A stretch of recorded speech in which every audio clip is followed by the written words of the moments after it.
Бишкектин 1-май райондук сотунда мурунку саламаттыкты сактоо министри Космосбек Чолпонбаевдин баш коргоо чарасы каралды. Соттун чечими менен ал 15-ноябрга чейин Бишкектеги номер 1-тергөө абагына камалды. Космосбек Чолпонбаев кызматтык абалынан кыянаттык менен пайдаланууга шектелип жатат. Ал мамлекеттик бюджетке 65 миллион сом зыян келтиргени айтылууда.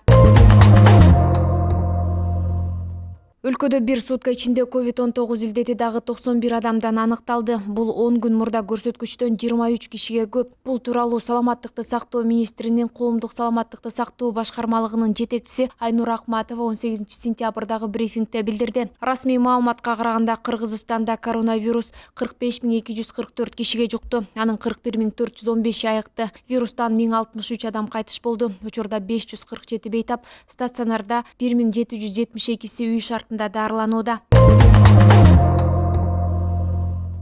Ош облусунун Окат районунда сууга агып кеткен 64 жаштагы кишинин жансыз денеси табылды. Бул тууралуу Өзгөчө кырдаалдар министрлигинин басма сөз кызматынан кабарлашты. Маалыматка ылайык 17-сентябрь күнү издөө иштеринде саат 16:00 1956 жылы туулган кишинин жансыз денеси суудан табылган. Аны менен кошо сууга агып кеткен 4 жаштагы жээн небереси али табыла элек. Издөө иштери бүгүн дагы уланат.